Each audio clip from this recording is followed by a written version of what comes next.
arduamente trabajamos día a día en sembrar una semilla, en incentivar a los más jóvenes y a veces a los no tan jóvenes a pues seguir sumando esfuerzos. A veces no siempre se ven los resultados inmediatamente.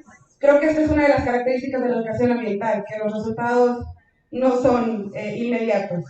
Y creo que somos personas de fe, los educadores ambientales, y en este día y a inicios de año, cuando casi siempre todo se viene sumando y vemos lo que pasó el año pasado y que, híjole, sobre todas las instituciones el recurso no llega, los gastos además que hicimos en fin de año, etcétera.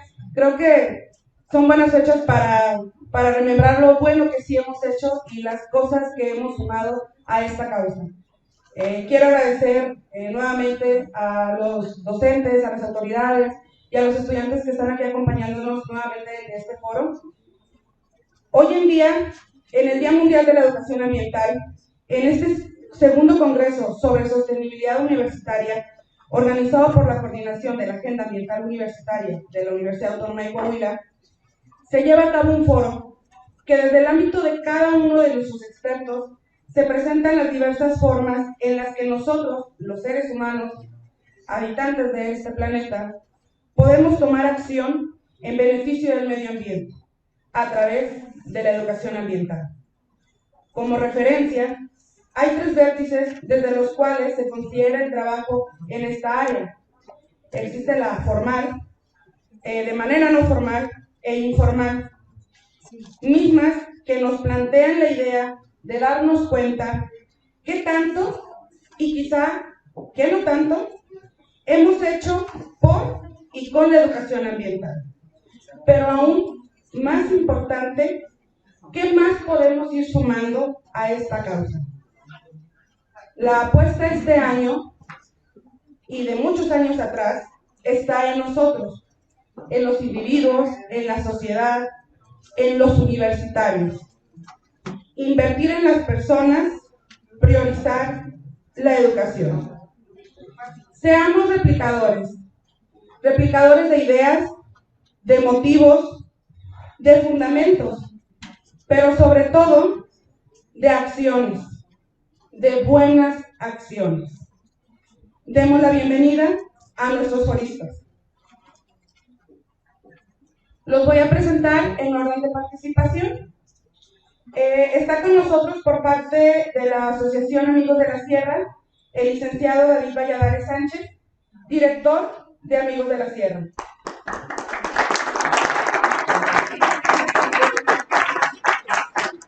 Licenciado en Psicología por la Universidad Intercontinental de la Ciudad de México, participó en grupos de estudio y distintos cursos de formación psicoanalítica en el Instituto Yotán de México, constelador familiar certificado por el Instituto Soenu de México y el Instituto Heinlein de Alemania. Además de consultas privadas, tiene experiencia como consultor en desarrollo humano para distintas empresas como Shell Altamira, Museo del Desierto en Saltillo, entre otras. Psicoterapeuta de equipos de fútbol profesional como Correcaminos de la UAP y Estudiantes de Altamira, fundador y presidente de la Asociación Civil Actúa Verde, a través de la cual ha desarrollado proyectos como Ecotianguis, Casa Verde, y además de proyectos de desarrollo social en los ejidos de Saltillo y General Cepeda, Coahuila. Comparte la importancia de conceptos de economía local y sustentabilidad en las principales universidades de la ciudad, así como en empresas e instituciones. Actualmente, director de Amigos de la Sierra, trabajando por la conservación del noreste de la Sierra Madre Oriental. Nuestra siguiente forista, la licenciada Perla Sánchez Niño, coordinadora del Eje de Educación Ambiental y Fortalecimiento Comunitario de Amigos de la Sierra. Licenciada en Ciencias de la Educación por la Facultad de Ciencias de la Educación y Humanidades de la Universidad Autónoma de Coahuila. Llegó en el 2018 a la Asociación Civil Amigos de la Sierra como promotor educativo ambiental. Por casualidad, pero su pasión por las montañas, los bosques, sus habitantes, han hecho de su trabajo una causalidad. Actualmente se encuentra también dentro del grupo de Sustainability Atelier 2022, que ha convocado a diversos profesionistas del país para formar una red de trabajo por la sustentabilidad. Bienvenido.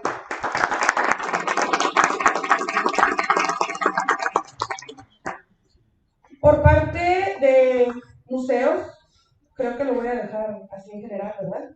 Está la licenciada Anarica Freixenet Dávila, licenciada en Historia por la Escuela de Ciencias Sociales de la Universidad Autónoma de Coahuila, coordinadora del área educativa del Museo de las Aves de México del 2016 al 2022, coordinadora y responsable técnico de los proyectos financiados por el FONCIP, recursos pedagógicos para el área educativa del Museo de las Aves de México 2020-2021 y recursos audiovisuales para el área educativa del Museo de las Aves de México 2021-2022.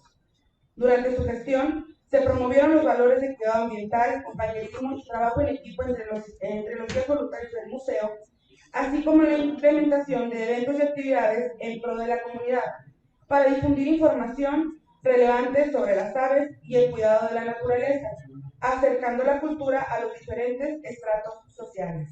Bienvenida, licenciada.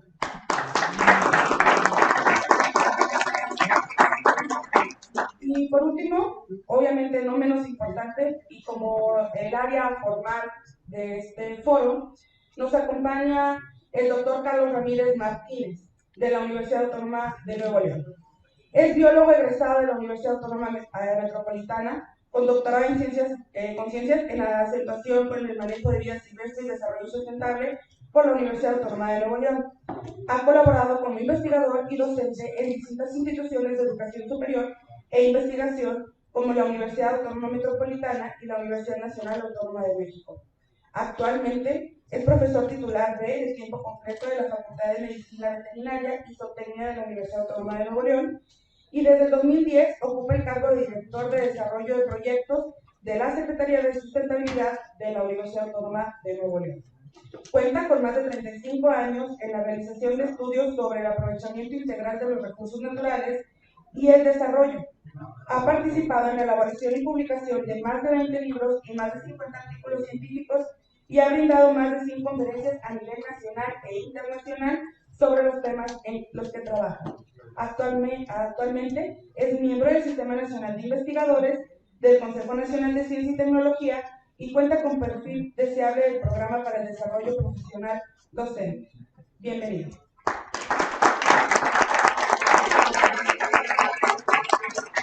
En esta ocasión, nuestro moderador será mi compañero, el ingeniero Emilio Martínez, quien es el responsable del Centro de Educación Ambiental y Vigilancia Climática, y él nos brindará los pormenores de cómo se desarrollará este foro. Nuevamente, muchas gracias y bienvenidos, que esta tarde sea placentera y sobre todo de mucha reflexión y acciones en pro de la educación ambiental.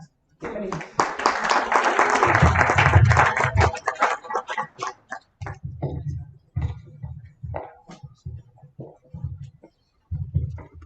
Muy buenos días tengan todos ustedes, buenos días a nuestros turistas. Primero que nada quisiera agradecer la presencia de todas las personas presentes para llevar a cabo este foro. Sin ellos, pues nada de esto sería posible. Muchas gracias por su experiencia, muchas gracias por lo que nos van a compartir, muchas gracias a los que nos están acompañando aquí presencialmente y muchas gracias a todas las personas que nos están siguiendo desde redes sociales, a través del Facebook. Muchas gracias por estar con nosotros. Bueno, ¿cuál será la dinámica del día de hoy? El día de hoy nosotros vamos a trabajar en unas pequeñas tácticas de 15 minutos, tendremos 15 minutos por participación, por nuestra presentación. Yo les estaré avisando el tiempo restante cuando nos acerquemos a los 2 minutos, ¿ok? No tenemos un orden específico para comenzar. El orden sugerido sería comenzar con Amigos de la Sierra. Si gusta alguno de ustedes alterar el orden, con todo la confianza en ningún problema. Las preguntas y respuestas, por favor, les pedimos reservarlas para el final de la participación de nuestros 3 ponentes. Bueno, antes que nada, les cedo la palabra a David Valladares. Él es presidente de Amigos de la Sierra y nos está haciendo el honor de acompañarnos el día de hoy. Cedo la palabra.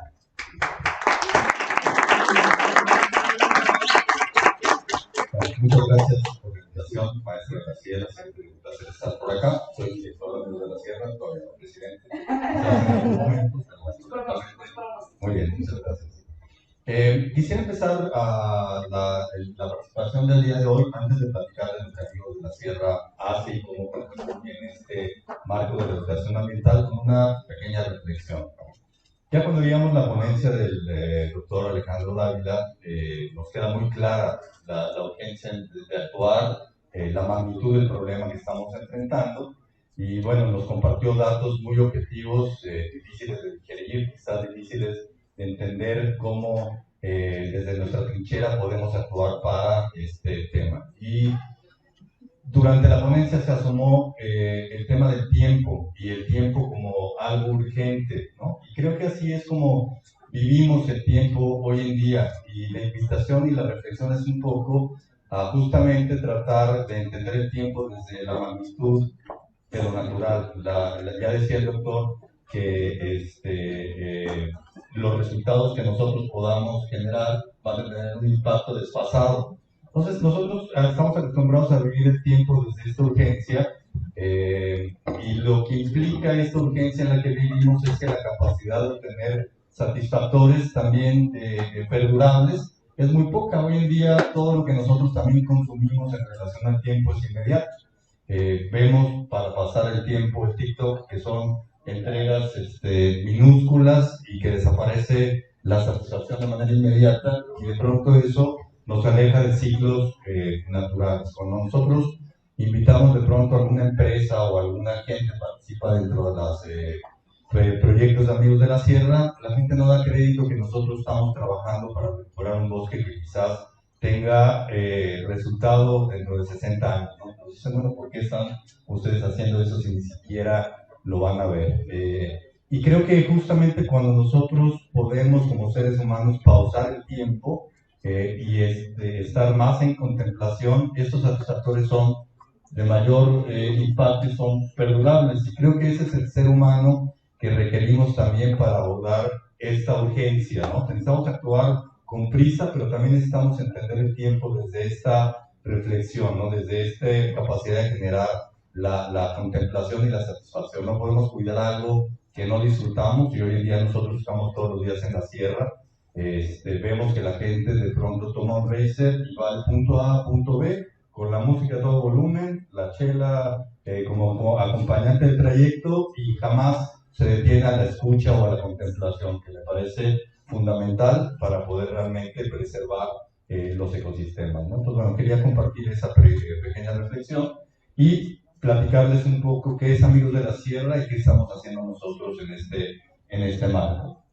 Esta asociación, Amigos de la Sierra, es una asociación que nace en el 2011, conformada por más de 200 socios que tienen propiedades dentro de toda la Sierra Madre Oriental, en los municipios de Arteaga, de Santiago y de Galeana principalmente, ¿no? Entonces, a través de estos asociados tenemos una red de participación muy importante y de impacto muy importante en esta zona en la cual nosotros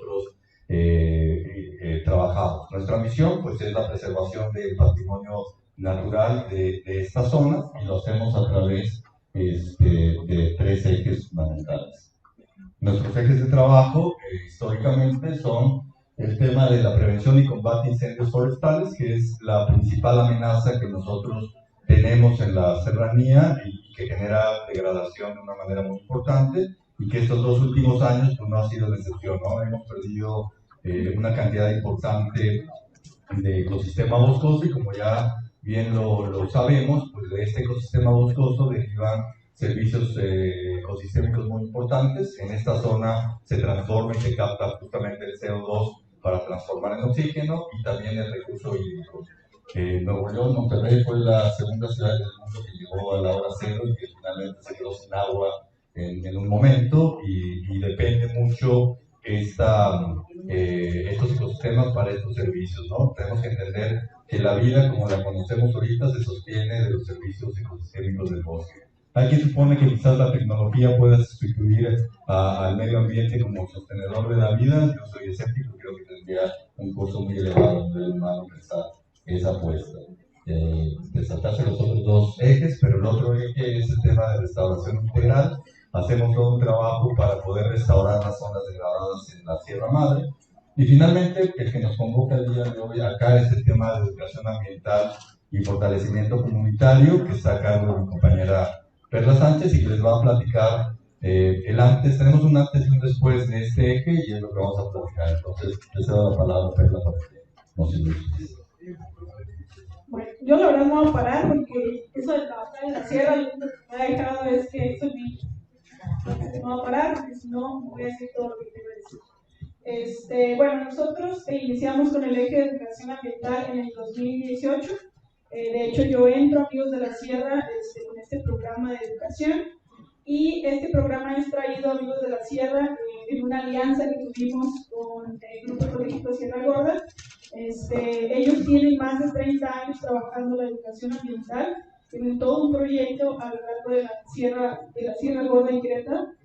Y bueno, nuestros socios conocen este proyecto, dicen cómo lo llevamos a la zona de Arteaga, donde queremos trabajar, además de los temas que ya hemos mencionado hoy, pues el tema de educación ambiental. Y empezamos con sesiones en aula, más de 75 planteles educativos. Los planteles que trabajábamos era desde preescolar hasta preparatoria. Realmente fue todo un reto. ¿Cómo le enseñas educación ambiental a un niño de kinder, verdad? Para nosotros, bueno, para mí, iniciando en la educación ambiental, era todo un reto.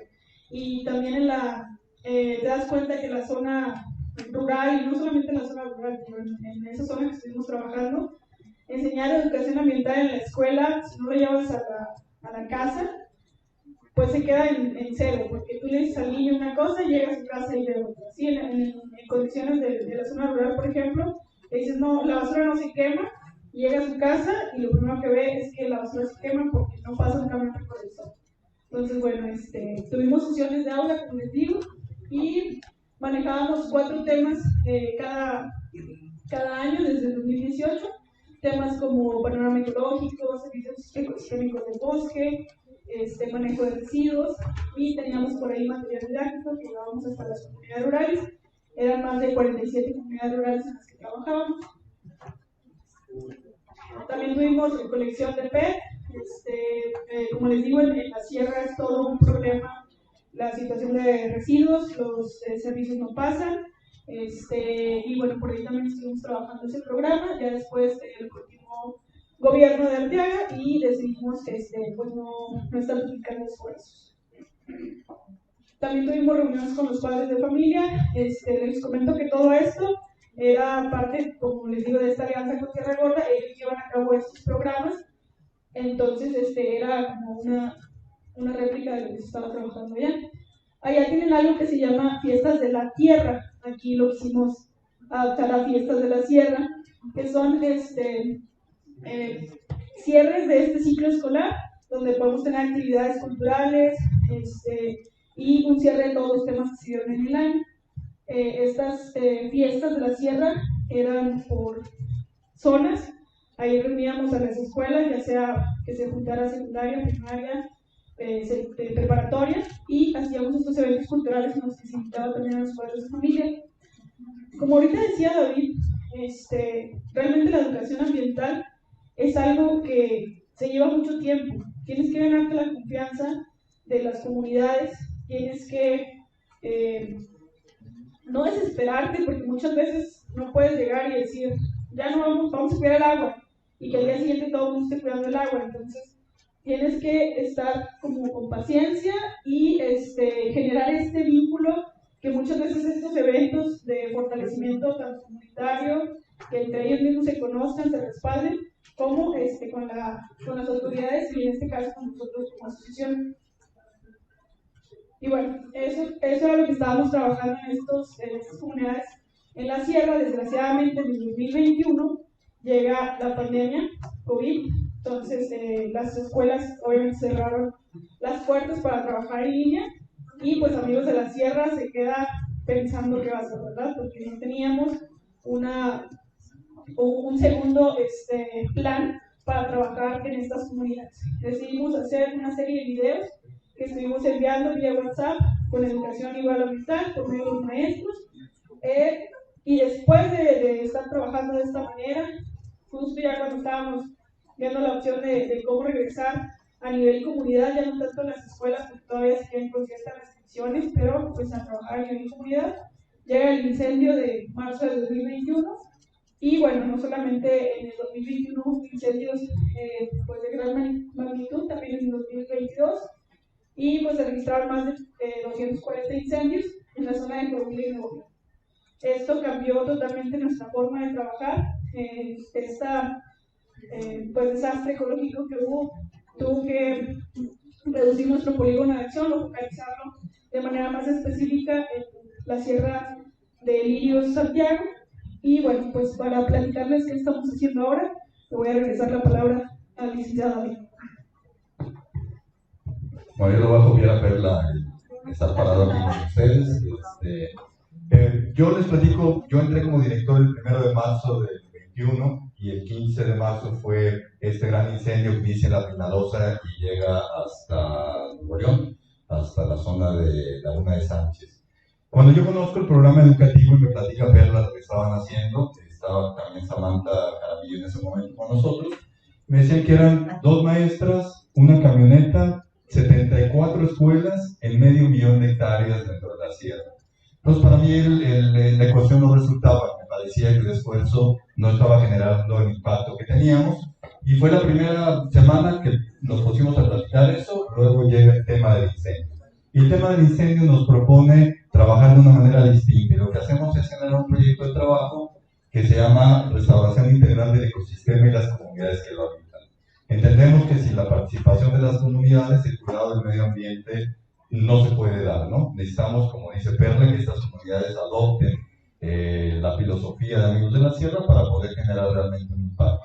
Entonces iniciamos con este programa de trabajo y cambiamos todo el tema del eje educativo para generar 3 proyectos, ¿no? Que actualmente estamos desarrollando. Hicimos un curso multimedia aquí en alianza con la UAC, con la Agenda Ambiental, con el Horno 3, el Museo del Desierto, y es un curso multimedia donde están 20 videos explicando temas de interés y un cuadernillo de actividades que también aquí Emilio nos ha echado muchísimo la mano con eso y que estamos ya llevando a las escuelas de la zona serrana para implementar. Hicimos un convenio con la UAC también para poder desarrollar e implementar este proyecto de los bachilleratos de la UAC en el interior del estado, ¿no? Entonces ese fue un proyecto que, como la pandemia nos enseñó, los medios virtuales quizás nos reducen las distancias y podemos hacer más. Desarrollamos un centro comunitario en la zona cero del incendio que transite la zona de Lirios hasta Santiago. El límite del estado fue la zona de mayor devastación y ahí tenemos un centro comunitario donde tenemos un programa con las comunidades para desarrollar tanto un programa de buenas prácticas, que es fundamental, por lo que nos contaba Perla, que la gente pues quema basura, hay malas prácticas por la deficiencia de infraestructura, pero también por el desconocimiento. Entonces este centro comunitario tiene por objetivo esta parte. Sí, y cerrando, el tercer proyecto, que también por ahí ya nos han visitado gente de la UAC, en esta misma zona estamos desarrollando un centro de educación ambiental, forestal.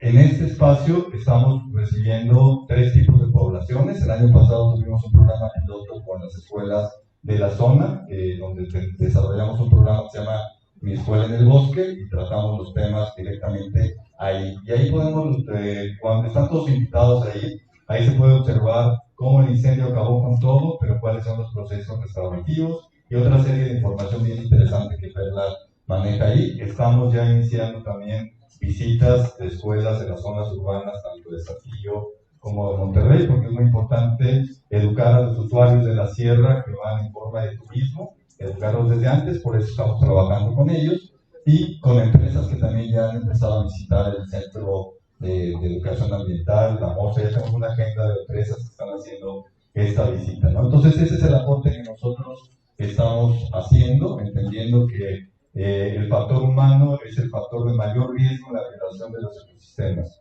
y ahí es donde estamos actuando.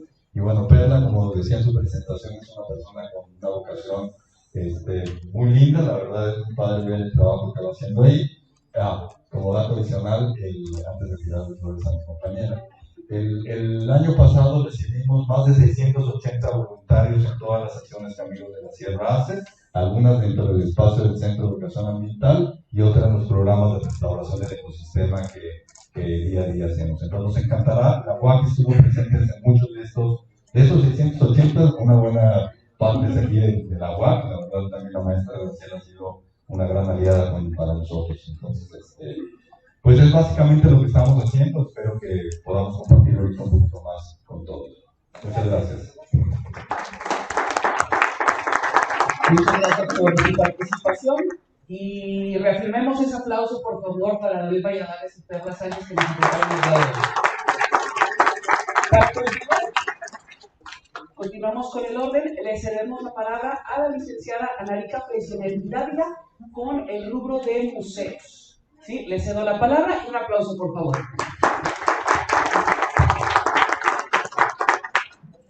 Bueno, buenas tardes. Primero que nada, les agradezco la invitación. Bueno, ya platicaron un poco, mi formación no es precisamente en biología, aunque muchos años he trabajado en ese campo. Quiero aclarar, antes que nada, que en 2022 dejé de trabajar en el Museo de las Aves. Trabajé ahí durante 7 años en el área de educación. Ahorita me dedico pues a cuestiones personales, pero les platicaré un poco desde mi experiencia y aclararles algo muy importante. Yo no soy educadora ambiental certificada, porque existe una certificación para los educadores ambientales. Yo trabajé siempre pues como aficionada, aprendí sobre la marcha, pero es muy importante dar ese reconocimiento porque sí hay educadores ambientales que se certifican y creo que es importante darle seriedad a esta área, a esta rama. Muchas instituciones enarbolan el tema de educación ambiental por cuestiones políticas, a veces hasta económicas, lamentablemente. Entonces, bueno, creo que es también parte de esta conmemoración rescatar las acciones que sí están abocadas realmente a la educación ambiental. En el Museo de las Aves creo que es una deficiencia que muchos museos lamentablemente tienen en América Latina, es que trabajamos una educación ambiental, creo yo, del siglo pasado. O sea, trabajamos técnicas pedagógicas, conductistas, y todo es muy conservar, o sea, es como vamos a prevenir para que el medio ambiente no se siga degradando. Creo que ahorita la conferencia del doctor Carlos fue muy clara en eso. Yo al principio sentí que era muy agresiva mi participación por lo que les iba a decir, pero bueno, ya el doctor Alejandro pues dio un poco de esta premisa. La realidad es que muchas de las acciones que nosotros hacemos no tienen un gran impacto porque vivimos en sistemas económicos y hay una ética empresarial que no colabora mucho con las necesidades urgentes que nos está imponiendo la crisis medioambiental. Entonces, como museo, hay muchas acciones que se pueden realizar y que se han realizado en la educación ambiental. Sobre todo, creo que nuestro mayor fuerte en los museos son las visitas guiadas, porque en la visita guiada tú puedes exponer estos puntos donde el visitante puede reflexionar. Lamentablemente, muchas de las exposiciones, no sé si alguien conoce aquí el Museo de las Aves, son muy egocéntricas. ¿Qué quiere decir esto? Tú entras a los museos y ves estos grandes dioramas donde hay paisajes y solamente ves, en el caso del museo, solamente ves aves. Ni siquiera ves todos los animales que habitan en ese ecosistema, solamente ves aves. No ves realmente cuál es la interacción de los seres humanos. Y creo que, no sé, me parece que Amigos de la Sierra lo sabe mejor que nadie, no hay ecosistemas totalmente vírgenes, o sea, la acción de los seres humanos ahorita ya está en todo. Y en este tipo de museos, cuando se menciona la acción de los seres humanos, la mayoría de las veces es solo para decir que han destruido y todo lo que están haciendo mal los seres humanos. Entonces, las acciones normalmente van dirigidas, o los talleres normalmente van dirigidos en ese ámbito y cometemos el error. Yo con esta invitación reflexioné mucho de las cosas que en mi práctica, porque les digo, mucho fue, pues aprendí sobre la marcha. Muchas veces cerramos el camino en decirle al visitante, es que tú utilizas mucho el coche, es que tú tiras basura, consumes plásticos y siempre es la culpa hacia el visitante. Los niños son esponjitas y entonces tú le dices, es que usas muchas botellas de plástico y para el niño es impactante y los niños no compran esas botellas, a veces son sus papás los que les echan en el lunch la botellita de plástico. Claro que genera un impacto, claro que todos los seres humanos generamos una huella ecológica, pero también hay que ser conscientes de cuáles son las cuotas de responsabilidad. Nosotros tenemos una cuota de responsabilidad, pero vivimos en un estado que es industrial y la verdad es que hay que aceptarlo. También las industrias tienen una cuota de responsabilidad. ¿Qué acciones realiza el museo? Les platicaré un poquito de qué es lo que hacíamos nosotros como educación ambiental, que quizá ni siquiera lo era tanto. El museo tiene un convenio con la UAC, se hacían observaciones de aves, y creo que es muy importante porque es esta parte de conectar al individuo con la naturaleza, eso es fundamental. ¿Qué quiero decirles? O que no se vaya a malinterpretar, todas las acciones que se realizaron o que se realizan en el museo son válidas, son importantes, son trascendentales, pero también tenemos que aprender a transitar hacia una educación ambiental que sea más actualizada. Y entonces el camino todavía es muy largo y todavía hay acciones por hacer.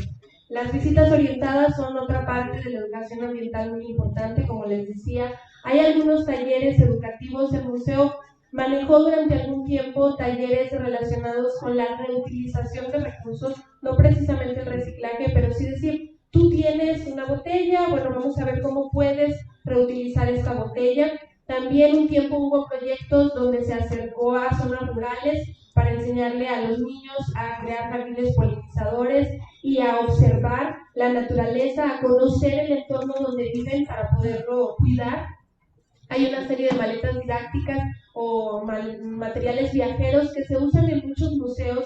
Hay una de esas maletas que está dedicada a la extinción de especies y entonces habla mucho sobre conservar el medio ambiente, cómo podemos difundir la información sobre las especies que están en riesgo. También hay una serie de materiales audiovisuales que se realizaron dentro de este contexto de pandemia, como para poder llegar a otras escuelas que no estaban precisamente en presencial, y uno de los materiales habla sobre el cuidado del medio ambiente, ya mucho más enfocado en esta línea de las cuotas de responsabilidad, que no solo es de nosotros como individuos, sino colectivamente y tomando en cuenta también a las empresas, corporaciones, industrias. El museo también hace actividades que yo creo que ustedes han visto, culturales o festivales, que siempre tienen una relación con el medio ambiente. Creo importante rescatar, no siempre las exposiciones que hacen los museos están enfocadas al visitante. Muchas veces una exposición temporal se hace pensando en el material que tienes y cómo lo puedes utilizar, pero no piensa realmente en la problemática social que hay como para hacer una exposición que sirva a resolver esa problemática. En 2019, sí se creó una exposición que era muy chiquita, eran como 6 vitrinas, estaban en el lobby superior y duraron, yo creo que 1 mes y medio, en el marco de un festival sobre aves migratorias. Ese año, el Día Internacional de Aves Migratorias se dedicó a la contaminación por plásticos y entonces la exposición era sobre la contaminación por plásticos y aunque era una exposición muy chiquita, realmente era muy impactante porque podías ver todo lo que tú generas, pero también lo que están generando las empresas. Yo creo que todos hemos visto estas imágenes de las tortugas atrapadas con la del ciclo de cerveza y son muy impactantes y entonces te dejan a ti como individuo de ya no debo de comprar esos six, y es verdad, debemos también reducir nuestro consumo, pero en la exposición se explicaba también que hay empresas que están transitando y que entonces en lugar de generar su producto con este plastiquito, empezaban a generar latas que se empalmaban o buscaban otros métodos para eliminar la producción de este plástico. Entonces, es algo en conjunto, tú consumidor, pero también tu empresa tienes que buscar otros mecanismos que sean sostenibles, que sean autosustentables. Y esa es, creo yo, la línea que debe marcar a los museos en la actualidad, buscar ser lugares autosustentables, buscar ser lugares sostenibles. Muchas de las políticas que rigen a un museo no están tanto desde adentro, sino que realmente es muy difícil para los museos sobrevivir. Si ustedes se fijan, las taquillas no son muy elevadas y no equivalen al costo que realmente requiere mantener un museo y dependen mucho de patrocinios particulares, de patrocinios empresariales o de patrocinios gubernamentales. y eso en muchos casos rige cuáles son las políticas que el museo va a implementar. Y entonces, aunque queramos nosotros como trabajadores de un museo, de una universidad o de una institución ser los más radicales, tenemos que acoplarnos a lo que sí se puede y a lo que no se puede y a dónde está el dinero que nos está apoyando para sobrevivir. Pero hay museos que están transitando hacia esa autosustentabilidad. En América Latina, Chile es uno de los países más avanzados en cuestión de museología, ya hay museos que están transitando. También la parte arquitectónica es muy importante, ya lo mencionaban con lo de las infotecas, el poder ahorrar energía. Bueno, hay museos que ya se están creando desde su infraestructura como lugares que puedan ahorrar energía. Que es muy costoso, sí es muy costoso, hay como muchas aristas dentro de la educación ambiental y dentro de estos temas. Se desean hacer muchas cosas, no todas se pueden hacer, y creo yo que como museos lo que sí podemos hacer es sembrar en nuestros visitantes la reflexión acerca de que no solamente está en nosotros el cambio, sino que está en exigir, en saber cómo exigir y en pedir cuentas a nuestros gobiernos de cuáles son realmente las políticas. Yo creo que no todos los estudiantes que estaban cuando el doctor Alejandro comenzó están ahorita, pero a muchos nos es difícil entender los términos. Si ustedes revisan estos como informes que hacen las agencias sobre medio ambiente, a veces son inentendibles para la población y entonces hay un canal de comunicación que está fallando porque realmente no estamos entendiendo. Ojeas uno de estos informes y en algunos dice exhortar a las empresas, invitar a las empresas, exhortarlas, invitarlas, pero a mí ciudadano sí me estás exigiendo y me estás haciendo sentir culpable por mis pequeñas acciones. En Coahuila el uso de transporte genera gases como el 6.2 de transporte, cuando la industria genera el 45%. Y aún así, no vaya a creer, doctor Alejandro, que digo que hay que usar el coche y no la bicicleta. No me malinterprete, pero vivimos en un estado que es industrial y entonces nos hacen sentir que solo es nuestra responsabilidad y a las empresas difícilmente se les exige, solo se les invita, porque las empresas nos dan trabajo, le dan trabajo a nuestros papás, le dan trabajo a nuestros hermanos, a nuestra comunidad, y está demasiado relacionado nuestra economía con el medio ambiente. Pero la tendencia actual es las modas verdes, decir que tú, ciudadano, vas a cambiar, cuando lo que también requiere un cambio es el sistema económico. Sistemas económicos que sean sostenibles y que sean respetuosos con la naturaleza. Desde la trinchera de un museo, ¿qué podemos hacer? Pues explicarle esto a los visitantes, explicarle esto a los niños, para que al menos podamos empezar a conocer la información, que se baje esa información, que la podamos entender y que podamos también exigir que las políticas públicas se cumplan. Luego en estas cumbres de la ONU se dicen muchas cosas y al final no se hacen todas y como ciudadanos ni nos enteramos. Creo que las exposiciones deben estar diseñadas o empezar a diseñarse hacia problemáticas sociales reales y sobre todo que los nuevos o los siguientes profesionistas que se involucren en las áreas de museo, de cultura o en otras áreas, que tengan esta visión para que también desde su trinchera y con las poquitas herramientas que tengan, sean muchas o sean pocas, puedan también empezar a exigir, empezar a luchar, porque como lo dijo el doctor Alejandro, está el tiempo sobre nosotros.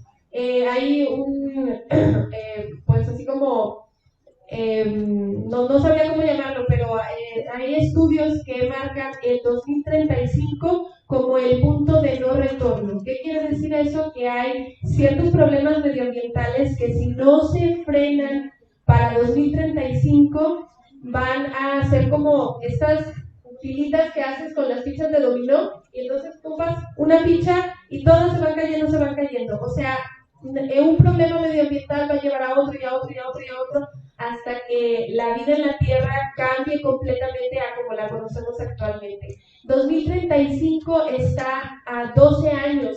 Dentro de 12 años, ustedes, alumnos de prepa, van a tener probablemente van a estar empezando a formar sus familias y van a tener hijos chiquititos como son los míos. ¿Qué mundo le vamos a estar dejando a esas nuevas generaciones? ¿Qué mundo está quedando para nosotros? Porque nosotros todavía, Dios quiera, nos quede mucho tiempo de vida en esta tierra.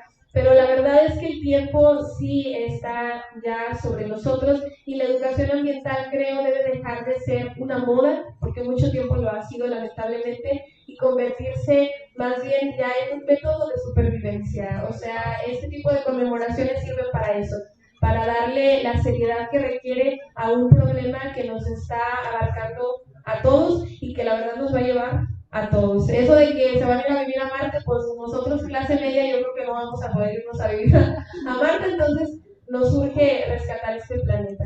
Yo creo que hasta aquí sería todo. Muchas gracias.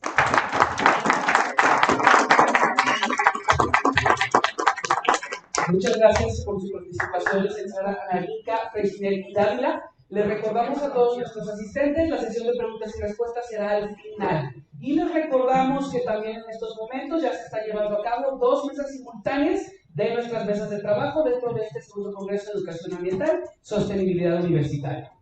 Muy bien, para continuar con nuestro programa, le cedemos la palabra al doctor Carlos Ramírez Martínez, de la Universidad Autónoma de Nuevo León, ¿sale? Y nos va a estar acompañando con el rubro de las instituciones de educación superior. Le cedo la palabra y un aplauso, por favor.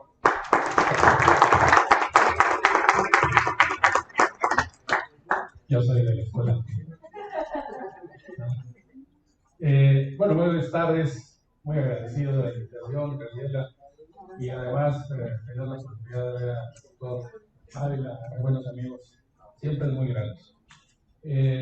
A ver, esto de la tecnología no soy muy mucho, ¿verdad? Excelente.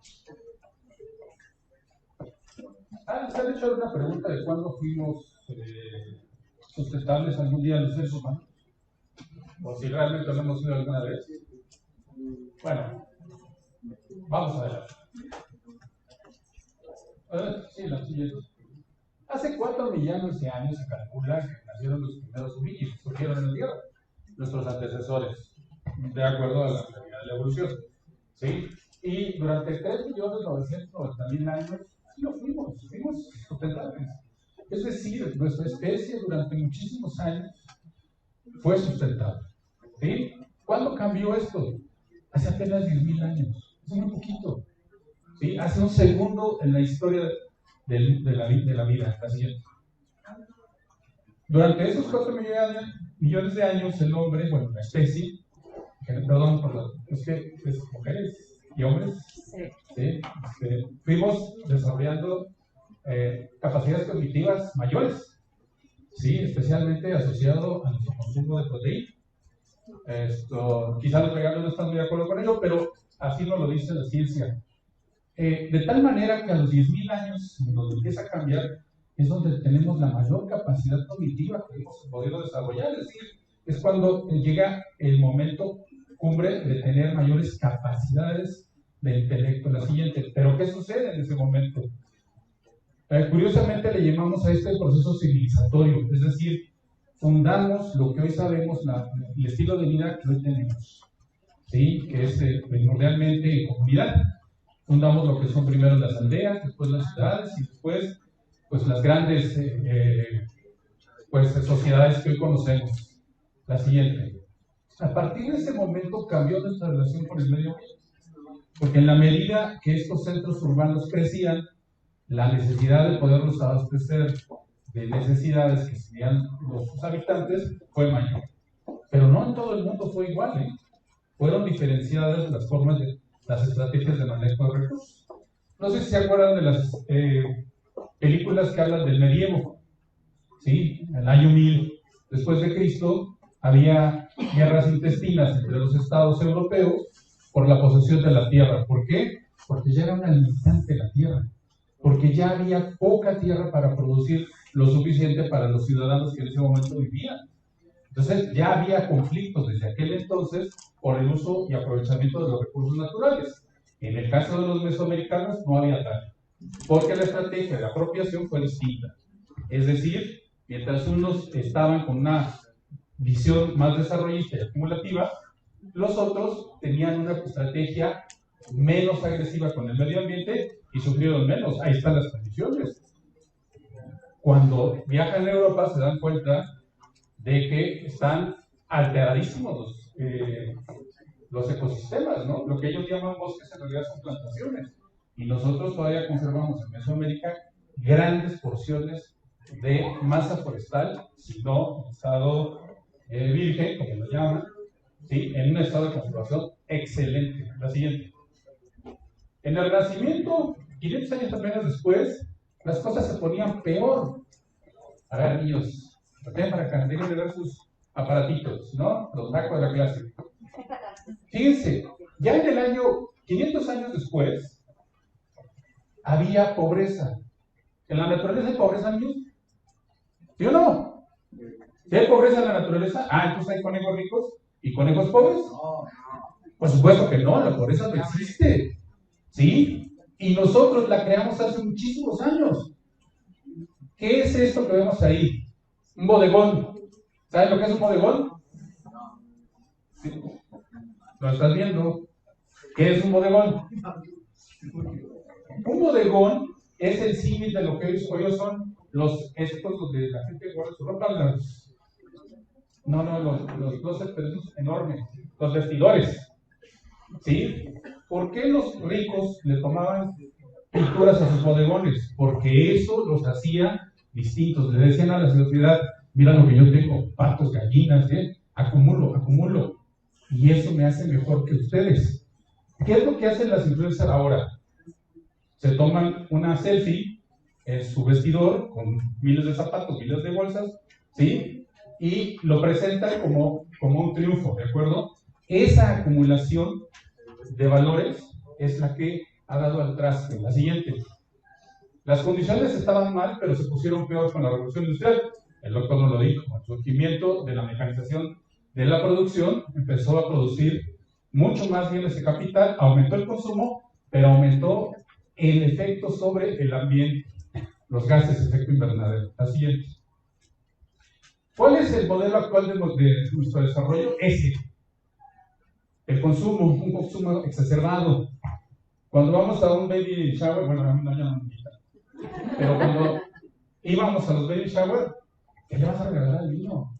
No le puedes regalar eso, tiene que ser de marca, lo que va a decir la chachis, ¿no? Siempre, desde pequeños, marcan sobre el consumo, ¿de acuerdo? Y eso lo que nos hace es ser adictos al consumo. ¿Sí? La siguiente. Pero ¿dónde se han formado todos estos profesionales que han dirigido el desarrollo hacia ese sitio? ¿Dónde? ¿Dónde han surgido todos estos Frankenstein que han hecho de este mundo que las cosas no funcionen adecuadamente? La siguiente. Gran parte de ellos se han formado en las universidades del mundo. ¿No son las universidades culpables? En parte, sí. ¿Por qué? Porque hemos estado promoviendo programas de desarrollos no sustentables. ¿Hemos cometido errores? No, porque las universidades dijeron hay que producir para mejorar la condición de vida. Y lo hicimos y lo hicimos bien. Pero no agregamos el elemento de hay que producir con respeto a la naturaleza. Entonces, somos partícipes de esa situación. Sí lo somos. En 1950, si estuviéramos en la aula en 1950, ¿cuál era el principal objetivo? Producir. ¿Cómo? Como fuera. ¿Sí? Sin elementos, sin indicadores de sustentabilidad. Las cosas han cambiado. El siguiente.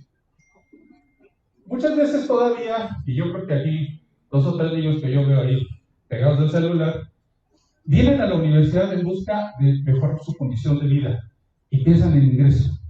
Nada más, lo cual no está mal, pero no nada más se limita a eso. Los profesores estamos así, ufanos, transmitiendo ciencia y tecnología, y el niño diciendo, ¿y esto para qué me va a servir? ¿Cómo lo voy a vender? ¿Sí? Hay un desfasamiento sobre la transmisión de ideas que eventualmente provocan un desentendimiento del mensaje de la ciencia. La siguiente, hábitos sustentables. 7 de la mañana entra uno a los salones limpios, impecables. Llega uno a la tarde, le toca a uno a las 13 horas y están sucios. O sea, nuestros estudiantes verdaderamente no tienen esa visión de la sustentabilidad. No traen esos elementos. La siguiente, ¿qué comen? ¿Qué les gustan? ¿Las donas? ¿Los chetos? ¿O la fruta? Sean sinceros. Pues las criaturas. El mugrero, ¿no es cierto? A mí también. Si no podemos tomar una decisión en favor de nuestra salud, ¿cómo vamos a tomar buenas decisiones en favor del medio ambiente? Entonces, en la Universidad Autónoma de Nuevo León, la siguiente, ya mejor ni me voy a tener. La siguiente. Establecimos una estrategia en donde tenemos a la educación como aliado para poder tratar de virar, de lograr un cambio de visión y utilizar a las universidades como aulas abiertas. Hace un momento lo decía, ¿cómo se llama? Anarí. Decía, ¿cómo me piden a mi ciudadano que haga algo si ustedes no hacen lo mismo? ¿No? La universidad no te puede pedir que cambies de actitud si la universidad misma no cambia su estilo de desarrollarse, ¿no es cierto? Si tú le dices, si te dice, no tiene basura, y tú ves que los campos universitarios están llenos de basura, pues no hay corresponsabilidad, ¿cierto o no? Bueno, utilizamos las tres variantes, las tres componentes que tiene la educación, la formal, la no formal y la informal, dentro de los campos universitarios, para tratar de modificar hábitos. Esos hábitos con los que nacimos, crecimos y llegamos a los campos universitarios. La siguiente. Lo primero que hacemos nosotros es evaluarnos, nosotros mismos, la universidad. ¿Qué tanto? ¿Estamos todavía con modelos desarrollistas? Porque no les podemos cambiar el estilo de vida a los profesionistas si les estamos enseñando a producir sin parámetros de sustentabilidad, ¿no es cierto? Entonces, lo primero que hicimos en la universidad fue verificar que nuestros malla curricular tuviera elementos integrados, y si no los había, hacer todo un trabajo que es un fenomenal de cambiar el sentido de las clases, independientemente de si fueran sociales, económicas o ambientales, con elementos o con indicadores de sustentabilidad. La siguiente. Y creamos a un campus, generamos una corriente dentro del campus para que se convirtiera en un aula. Modificamos nuestros patrones de conducta. Y ahí viene la reticencia al cambio, el status quo. Porque los rectores nos decían, eso cuesta mucho. Y además, los resultados yo no los voy a ver. ¿Sí? Serán otros los que les toque ver ese efecto. Cuando les cambiamos la propuesta de decir, no vas a gastar, vas a invertir. Porque si cambiamos nuestra forma de generación, vamos a gastar, pero con el tiempo vamos a ahorrar todo lo que no le vamos a comprar a CFE. Y además nuestra energía va a ser limpia. Y empezamos el proceso de modificación para equipos de alta eficiencia y autogeneración. En el agua, igual se empezaron a cambiar infraestructura a la par de llevar a cabo un programa de sensibilización diario sobre el uso de estos equipos por parte de la comunidad universitaria. La siguiente. Y empezaron a bajar los consumos y empezó a bajar la facturación. Lo de residuos, bueno, es muy conocido, casi todos lo hemos hecho. Es un tema duro, difícil, pero también nos metimos en él, pero con la visión de economía circular, de poder generar ingreso para poder subsidiar procesos. La siguiente. Y una parte muy importante es el cuidado de las áreas verdes. La Universidad Autónoma de Nuevo León, el 98% del campus universitario son áreas verdes. Tenemos muchas áreas verdes, ¿sí? 37,000 hectáreas de áreas verdes. Y estaban ahí como ornato. Y entonces los empezamos a hacer planes de manejo, les empezamos a meter. ¿Saben por qué se nos quemó el bosque escuela? Y se los advertimos durante mucho tiempo, porque tenía medio metro de combustible. Te cayó una chispa y se prendió. Y se los dijimos, hay que meter la mano. Sí, está toda la sierra. Bueno, así está toda la sierra. Bueno, esas cosas las empezamos a hacer, y entonces el incendio sensibilizó a las autoridades, decir, nos puede ocurrir, nos puede ocurrir. La siguiente. Nuestra huella de cordón no la hemos bajado. La siguiente, con el paso de los años. La siguiente. Programas de comunicación intensos, muy, muy importante. Sin este aliado, No cambiamos la realidad, ¿bien? Este es el aliado número 1, que no va a cambiar nada más la realidad universitaria, sino también la realidad cuando él se vaya. Este es nuestro objetivo número 1. La siguiente. Tenemos todo lo que acabo de narrar en un reporte de sustentabilidad que hemos venido construyendo año con año. Ahí está todo, datos, cifras, muy importante, acceso a la información y credibilidad en las acciones. La siguiente. Hoy somos considerados la universidad más sustentable de México por Green Metric. Lo hemos venido conservando este galardón desde hace 6 años y somos la 15 de más de 1000 universidades que se inscriben en este ranking mundial. La siguiente. Pero no se los digo porque no hacemos, nuestro trabajo no lo hacemos por eso. No nos interesan los galardones, son bienvenidos. Lo que más nos interesa es esto, que nuestros egresados, no importa si son economistas, médicos, biólogos, lo que sea, que piensen y actúen de manera sustentable. ¿Por qué? Los necesitamos. ¿Para qué? La siguiente. Y con eso terminamos. Necesitamos empezar a generar a los transformadores del mundo, a los nuevos diseñadores, a los nuevos ingenieros, a los nuevos, etcétera, que nos transformen el mundo, del mundo desarrollista no sustentable al mundo productivo sustentable. Esa es la gran apuesta que hemos hecho y en eso hemos trabajado en la educación ambiental de la universidad por ya varios años. Gracias.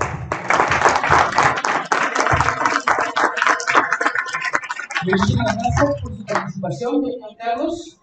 Muchas gracias a todos nuestros asistentes. Ahora daremos paso a una pequeña sesión de preguntas y respuestas. Si alguien tiene una pregunta o una respuesta, por favor levantar la mano para cederle la palabra. ¿Verdad? Sí, parece que tenemos preguntas en redes. Por favor. Bueno, gracias a las personas que nos siguen a través del Facebook, que por cuestiones pues, de trabajo todos no pudieron estar aquí, pero les agradecemos muchísimo. Hay les leo las 2 preguntas que hay, una es para Erika y otra para el doctor Carlos. Bueno, y los están felicitando a todos, ¿sí? A amigos de la Sierra, a Erika, a la Universidad Autónoma de Nuevo León, de parte de la Escuela de Psicología. Dice el compañero Arturo García, dice, saludos a la licenciada Erika, tocó puntos muy importantes. Varios de ellos son aplicables en los alrededores de los arroyos de Saltillo. ¿Qué pudieras opinar sobre esta educación ambiental en los arroyos? Dice que los tocaste en lo que tú mencionaste y que varios de ellos se pueden aplicar en los alrededores de los arroyos de Saltillo. Y la otra pregunta es si pudiera profundizar un poquito en cómo el tratamiento de residuos genera esto, lo de la energía circular, lo de la economía circular, perdón, en que impacta en la economía.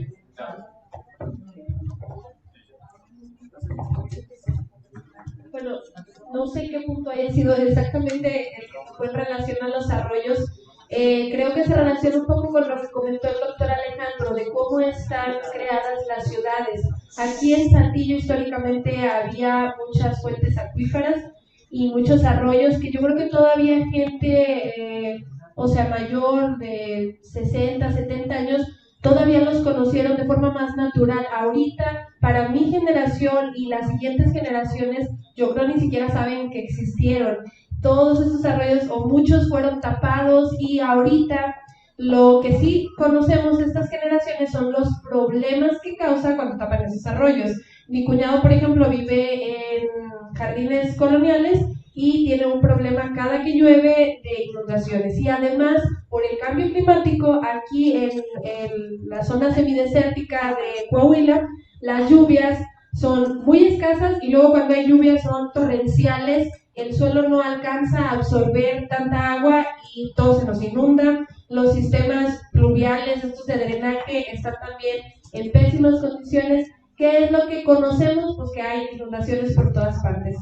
Muchos años yo viví en una privada que estaba construida sobre un arroyo en la calle de Juárez y luego la quisieron vender. Pregúntenme si ya se vendieron esas casas. Pues claro que no, están creadas sobre un arroyo y las casas se están hundiendo. Están todas cuarteadas porque todas se han ido recargando y todas no puedes reparar eso porque le tienes que inyectar cemento y cemento y cemento. no puedes contra el agua. Al final de cuentas el agua encuentra su camino y va a salir, y lo único que va a generar es que tenemos ciudades mal pensadas, mal diseñadas, que nos generan problemas no solo ambientales, sino problemas económicos y problemas sociales que afectan desde la gente que vive en colonias muy nice en el norte de Saltillo hasta los que vivimos en el centro o en colonias del sur. O sea, todos estamos afectados por esta situación y digo, como ciudadanos tenemos nuestra responsabilidad. Muchas veces los drenajes se tapan por la basura que generamos, pero también, bueno, tenemos que aprender a exigir a nuestros gobiernos soluciones ante esta problemática. Creo que el punto que tocó el doctor Carlos es muy importante, porque el formar profesionistas son los que posteriormente van a gobernar, y esperemos que gobiernen ya con una visión diferente y que pueda ser mucho más sustentable. Espero que se haya resuelto la duda. ¿Me compartes un poquito de tu pregunta? Porque una parte importante que hacemos en la universidad es intervención en las áreas naturales que vamos a existir. Ya lo dijo el doctor, fundamental las áreas naturales, las áreas verdes. Pero aún hay remanentes de áreas naturales en las ciudades, Monterrey, Saltillo. Entonces, esa parte es muy importante, porque el poder llevar a los chicos a conocer las áreas que existen dentro de la ciudad es muy importante. Y segundo, jalar su atención para que intervengan las áreas. Y entonces la educación la sacas de las aulas y las trasladas, lo que ustedes hacen, las llevas al campo. Y los niños, adiós, que en este momento piensan que las áreas son el bosque, no se dan cuenta que también hay aquí, que aquí a muy poco tiempo, casi al lado, existen áreas a las que les pueden dar la atención que les permitiría recuperar su condición natural, beneficiándolos a ellos y beneficiando al medio ambiente en general. Hoy estamos trabajando con el municipio de Monterrey para tratar de transformar sus parques en bosques urbanos con conectividad para generar corredores biológicos. Porque los parques tienen primordialmente, pues, son áreas de recreo y de ornato, ¿no? Transformémoslos en pequeños bosques urbanos en donde haya una apropiación de la propiedad pública por parte del ciudadano y el ejercicio pleno de los servicios ambientales que brindan. Y bueno, me voy a gracias por prestarme tu pregunta, y ahora me voy a la que me hicieron. Pues jugamos con la lógica de la economía del mercado. Pues estamos en una Monterrey súper consumista, entonces tenemos que trabajar con esa lógica. ¿Qué hicimos? Por ejemplo, hicimos acuerdos con las industrias de decirles, nos vamos a copiar todos tus zonas, te los vamos a regresar, y además nos vas a premiar con eso, con algunos diferendos en la venta de productos. Le estamos recuperando a todas las empresas que nos venden los toners, que son muchísimos, y se los estamos enviando, ellos están pagando el porte, y además nos están dando aportaciones en la compra de nuevos toners. Ese es, por ejemplo, ¿no? Porque teníamos además un problemón que teníamos que pagar para que los confinaran. Ahora ya lo pagamos, recibimos dinero por ello. ¿Y cuál es nuestra labor? Recuperar todos los toners. El papel. Todo el papel, que era muchísimo, cada vez menos. Primero, dos cosas. Bajamos el consumo de papel. Ya todo es electrónico, la mayor parte ya casi nadie pide a los alumnos material impreso, tampoco en las oficinas, pero el que todavía estamos generando, lo recuperamos y se lo entregamos a la industria. Y la industria nos regresa papel reciclado. Entonces nuestro papel reciclado ya ni nos cuesta y lo estamos. Esa es la lógica del mercado que estamos metiendo. Nos estamos metiendo en la economía circular. Y ahorita lo que estamos haciendo es evitar el PET. Como, por ejemplo, la cantidad de botellines que se consumían en CEU eran más de 2 millones al año. ¿Qué nos generaba? Montones de basura que además debíamos pagar para que se la llevaran. Lo que hicimos fue poner bebederos con agua sí, y además certificada por nuestros laboratorios. Porque los niños siempre dicen, ay, es que el agua está, ¿no? O sea, no, que sabe feo o que les hizo daño. Entonces, tenemos certificación constante y ahorita bajó más de 1 millón el consumo y lo que pretendemos es que baje otro 1 millón durante estos. Estamos promoviendo el uso de estas termos y incluso hacemos campañas para regalados y demás. Y los chicos lo entienden, ¿sabes por qué? Porque también se ahorran daño. Ya no compras el agua, ya te es gratis, ¿no? Y cosas así, nos metemos en la lógica del mercado para poder generar que nuestros programas generen dividendos tanto para el usuario como para nosotros los generadores. Esa es la lógica del mercado que estamos metiendo con lo que dicta la economía circular. Claro, apoyados primordialmente de expertos. Todo detrás de lo que hacemos hay expertos. Nosotros no somos todos, somos facilitadores del proceso, pero los expertos son los que nos llevan de la mano. Muy bien, ya me pasaron mucho. Muchas gracias. La siguiente pregunta es un poco amplia, quien guste contestarla. Preguntan, ¿cómo podría ser ingeniero industrial sin contaminar? No sé quién guste contestar esta pregunta.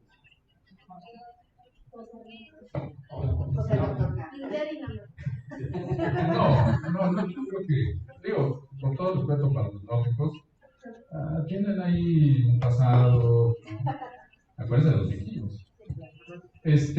No, y yo también los veo como modelo, de verdad, los nórdicos de respeto. ¿Cómo se puede ser ingeniero industrial sin contaminar? Es todo un tabú, pero sí se puede. ¿Por qué? Porque todo proceso industrial lleva una lógica, es decir, lleva una serie es un diagrama de proceso. Yo no soy ingeniero, me entiendo poco, pero más o menos me entiendo con eso. Entonces, uno lo que hace es diagramar el proceso, identificar cuáles son los momentos del proceso que están generando mayor efecto, mayor contaminación, y meterle programas de innovación. ¿Para qué? Para que disminuya. Contaminación cero no va a bajar. Pero tenemos que entender que debemos de bajar la cantidad de efectos o de derivados, en este caso de contaminación, para que podamos, con acciones de mitigación, poder resolver el problema. O sea, hay contaminación con la que podemos lidiar, pero si esta contaminación rebasa nuestras capacidades de autodepuración, se convierte en problema. ¿En la naturaleza hay basura? No. ¿Pero por qué no hay basura? Porque tiene capacidad de autodepuración, porque si no tuviera capacidad de autodepuración, habría basura.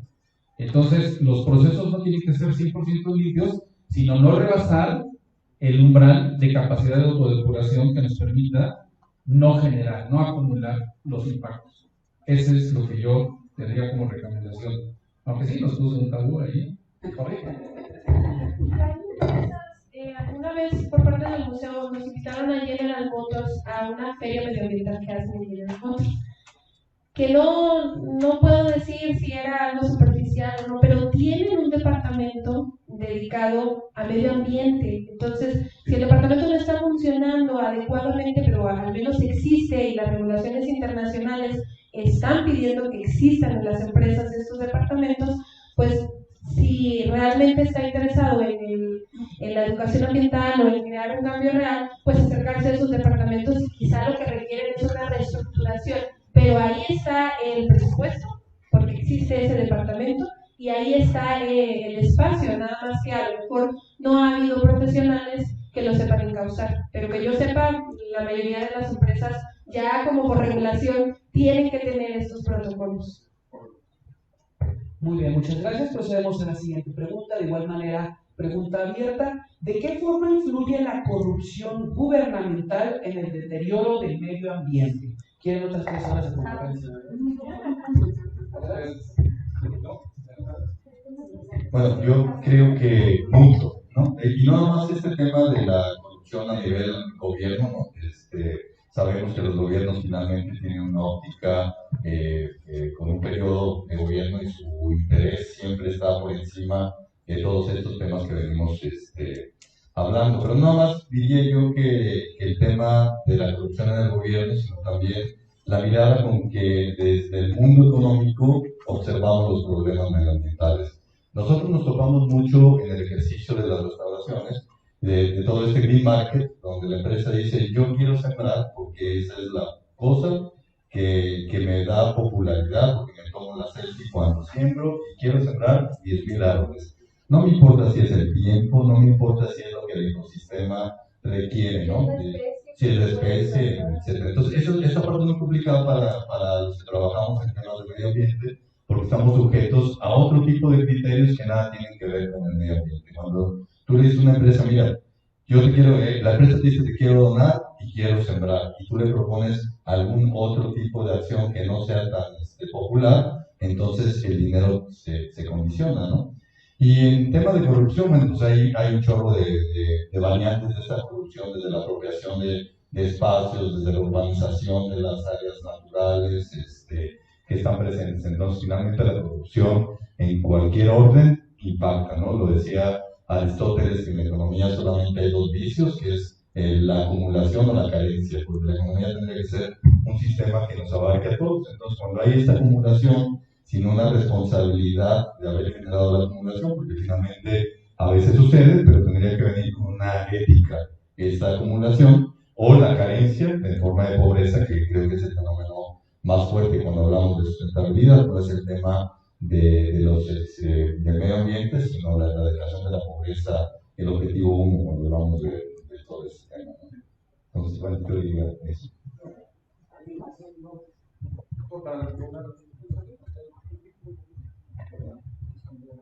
Perfecto, muy bien. La siguiente pregunta va dirigida especialmente para el doctor Carlos. Y son dos preguntitas que dicen, ¿cuánto tiempo tienen trabajando la sustentabilidad en la Universidad Autónoma de Nuevo León? ¿Y qué nos sugiere hacer a las universidades que aún no logramos trabajar la sustentabilidad?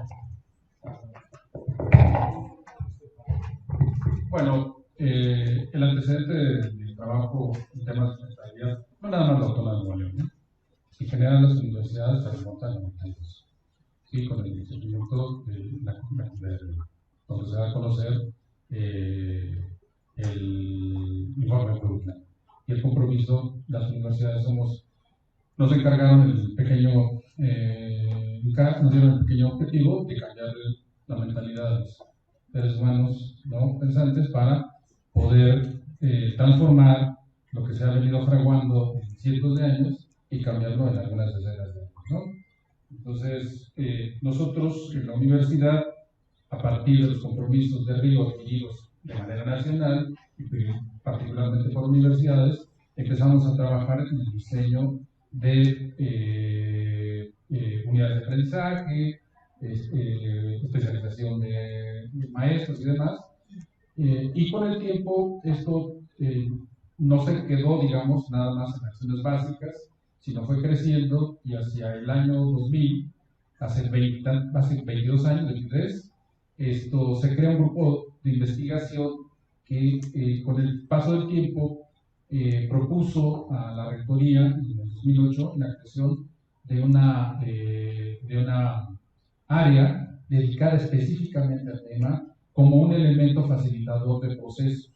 Es decir, sentimos la necesidad de que tuviera una agencia, en este caso era un departamento, que fuera el inductor, ¿sí?, transversal, porque quienes veníamos, 3 integrantes de ese grupo de investigación, habíamos tenido una participación muy importante en la Secretaría de Medio Ambiente, Recursos Naturales y Pesca, con el doctor de Carabias, mi amigo Arnoldo Martínez, que estaba aquí en ese momento de la delegación de Coahuila.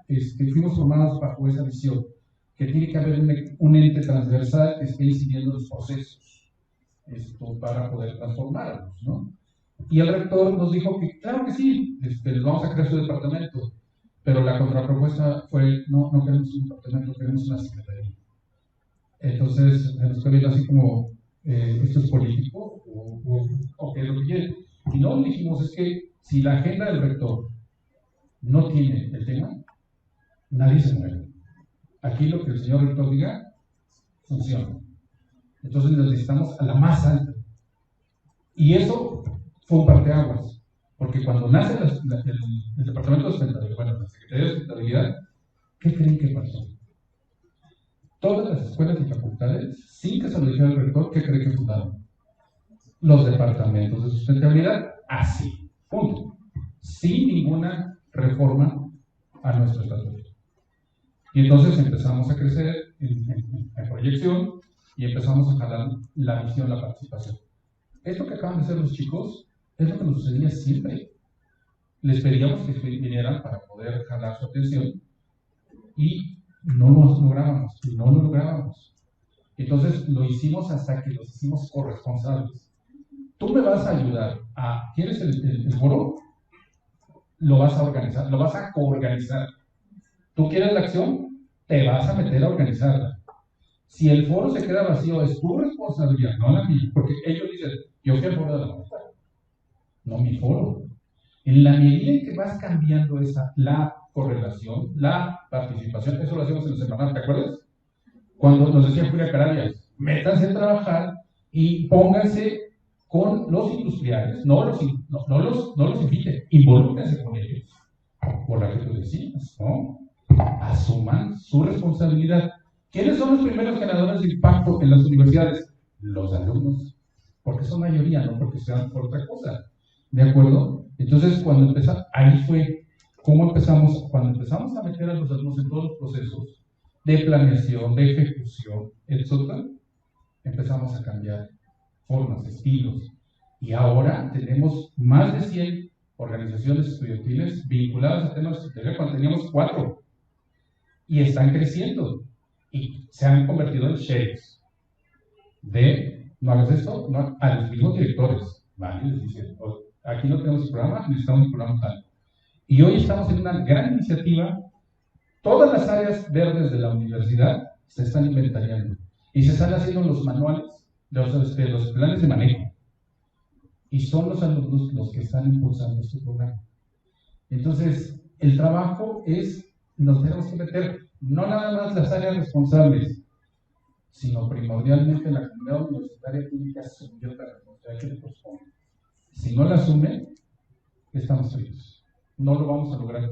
Eso es lo que hemos podido hacer. Y eso es lo que nos ha resultado. Y además quiero decir que con muy buenos ojos veo que estos jóvenes que están aquí, la verdad me entusiasman mucho.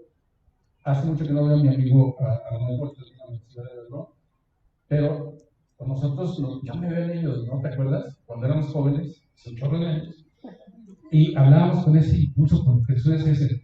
Y la verdad me da mucho gusto porque siempre piensas que ya no hay relevo generacional, ¿no?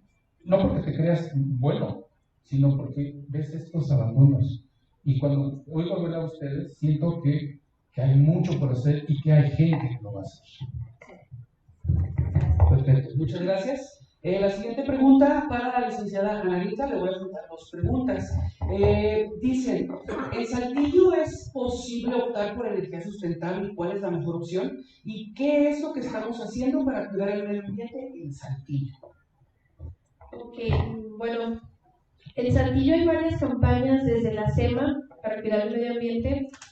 No es mi intención tirarles, pero bueno, algunas son un poquito superficiales. Hay una que se llama Oficina Verde, te dan un certificado, checan tu consumo de energía.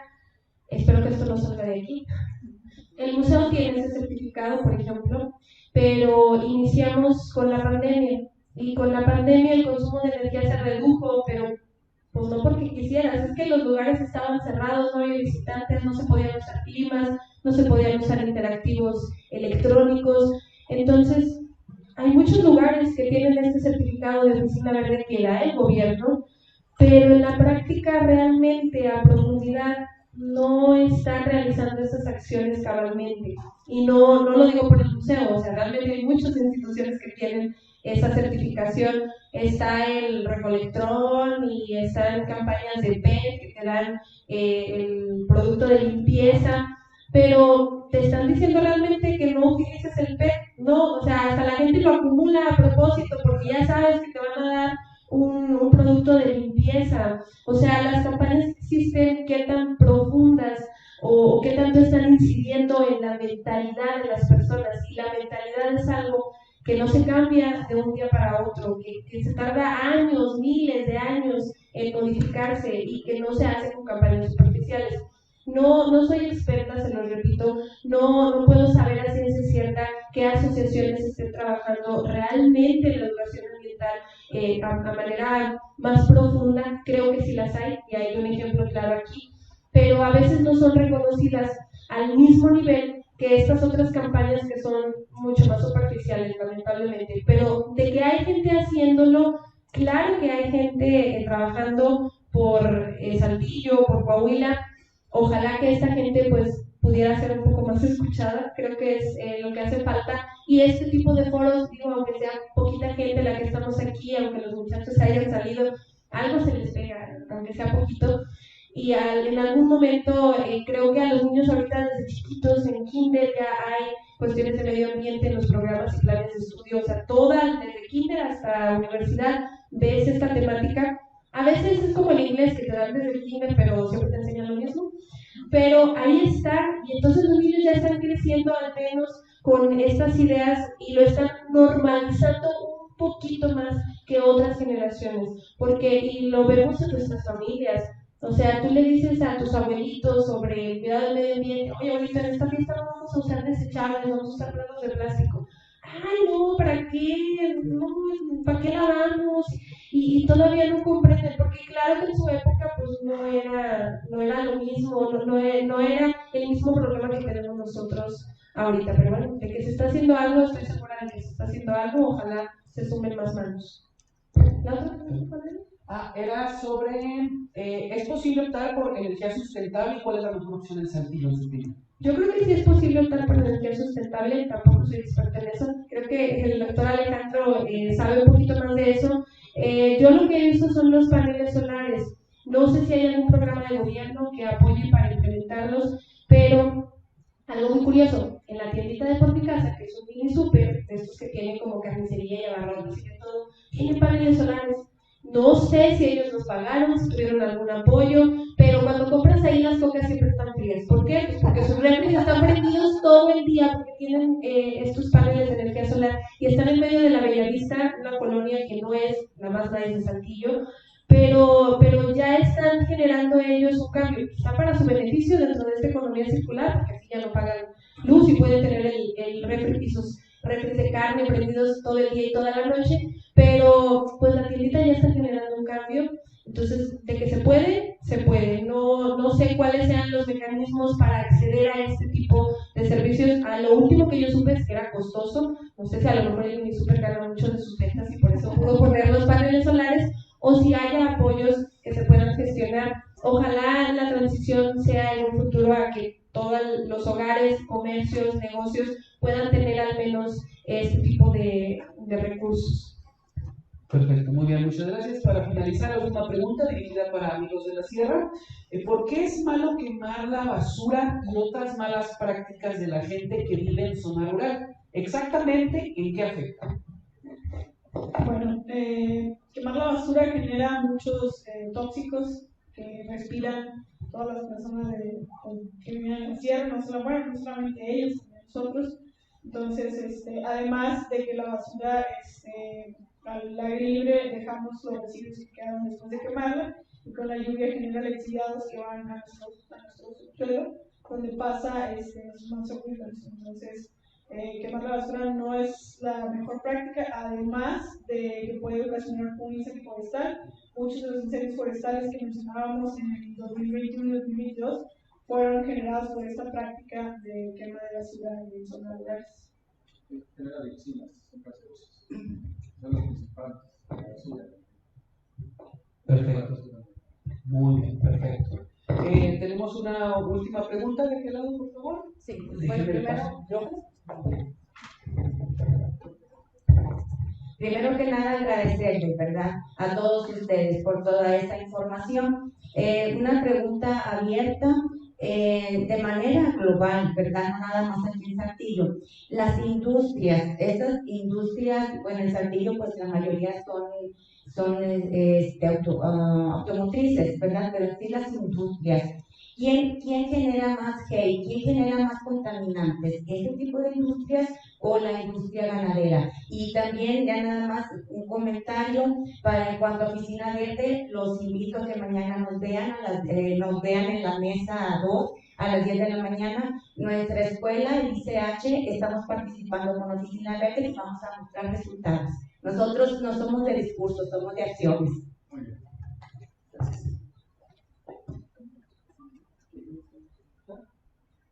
Yo no tengo el dato, sabemos que la industria en general contamina, sé que la actividad ganadera ocupa un lugar importante, ya lo presentó el doctor en la ponencia, ¿no? Pero yo creo que aquí, respondiendo muchas de las preguntas o abonando a tratar de responder muchas de las preguntas que se generaron, diría que lo que primero debemos de nosotros empezar a analizar es nuestro papel como consumidores, ¿no? Porque finalmente lo que sostiene a este modelo económico también es nuestra participación como consumidores. Entonces, empezar a tratar de entender nuestra participación cuando hablamos de los arroyos. Entonces, soy un ciudadano que se apropia de un espacio público, un ciudadano que exige, un ciudadano que genera otro tipo de hábitos. Me encantó lo que comentó el doctor al final de la ponencia, como este tema de la bicicleta y solamente el uso de la bicicleta genera un cambio de hábitos. Nosotros, y fue la reflexión que yo trataba de compartir cuando iniciaba, ¿no? Esta experiencia del tiempo que nosotros hacemos, y qué bueno que les decía, chicos, dejen el celular, porque es experiencia inmediata. Tenemos que ser más contemplativos, más armónicos con los tiempos del medio ambiente y de la naturaleza. Cuando platico de este tipo de temas, creo que los retos principales cuando hablamos de sustentabilidad tienen que ver con la parte económica y social, porque finalmente el medio ambiente contiene todos los aprendizajes que necesitamos tener. Si modificamos estas otras dos esferas y nos alineamos un poco a los tiempos de lo natural, de lo cual nos hemos despegado pues, desde la época del medievo, como decía el doctor, creo que podemos encontrar otro tipo de resultados, otro tipo de seres humanos y otro tipo de consumidores de todo lo que este modelo tiene, ¿no? Bueno, yo quería agregar algo. Muchas veces damos, los que participamos en todo este tipo de educación ambiental y estamos inmersos en estos temas, damos por hecho el mensaje, acordamos un mensaje que nosotros pensamos que si llegas aquí todos están entendiendo y la verdad es que no. Es como un ejemplo muy, muy claro. Recibimos una empresa y le decíamos no vamos a usar desechables y ya, como nosotros entendíamos, ya no vamos a usar desechables. Bueno, cuando llega la empresa, trae desechables. Y su respuesta al decir, oye, dijimos que desechables no fue, es que no lo vamos a llevar. O sea, no te lo voy a dejar aquí, no va a ser una basura que te va a dejar aquí, lo vamos a llevar. Entonces, no, o sea, los discursos no lo uses, no lo generes. Entonces, yo creo que también es ir más allá de este discurso, de decir, bueno, ¿qué me está tocando a mí hacer, no solamente en el día a día, sino también ir un poquito más allá? Me pasaba con los niños de las escuelas, igual con la basura. Me decían, pero pues es que el desechable ya está en la tienda. ¿Cuál es la diferencia que vaya yo y lo compre y lo use y ya está ahí? Bueno, pues sí, pero es nuestros hábitos de consumo lo que hace que ese desechable haya llegado a la tienda. Si yo lo estoy requiriendo en esas tienditas de las zonas rurales, pues lo van a seguir trayendo porque la gente lo sigue consumiendo. Si llega un momento en el que en esas comunidades rurales son chiquitas se deja de usar el desechable, pues desde la tienda ya no lo va a traer, porque simplemente no lo va a vender. Y entonces a lo mejor suena un cambio chiquito, pero si lo hacemos en todas esas comunidades donde trabajamos, pues llega a ser un cambio más grande.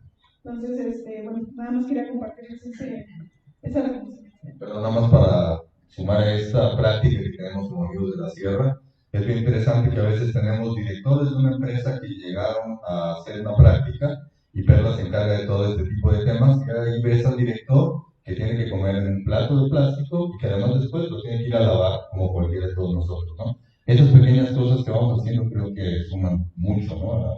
A lo que estamos tratando aquí de promover. Muy bien, pues entonces agradecemos la presencia de todos nuestros asistentes, las personas que nos siguen por vía Facebook y sobre todo las personas que participaron en este foro, a las cuales les pido por favor que les ofrezcamos un fuerte aplauso.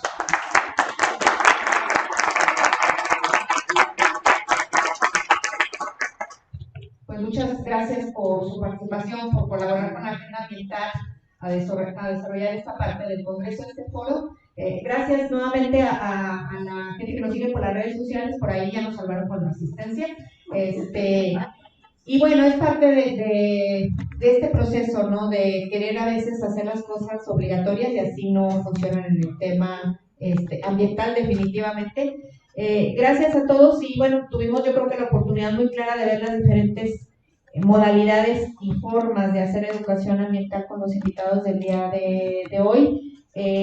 Obviamente lo fuerte dentro de la universidad pues es la educación formal, sin embargo todas las otras acciones abonan precisamente para ver todos estos aspectos y hacer esa sensibilización, esa cultura de conciencia que hablábamos hace rato, que por ahí tenemos que empezar, no podemos brincarnos a la acción cuando no sabemos a veces que eso, y eso nos pasa, ¿no? Cuando llevamos chicos nada más a sembrar el arbolito o nos organizamos y no saben ni por qué, nomás porque era el servicio social o porque lo llevaron, así pasa, ¿no? Muchísimas gracias a los promotores ambientales que están aquí presentes y a los que están a través de las redes sociales, que son quienes hacen ese trabajo con los estudiantes y dentro de cada uno de sus espacios de la universidad.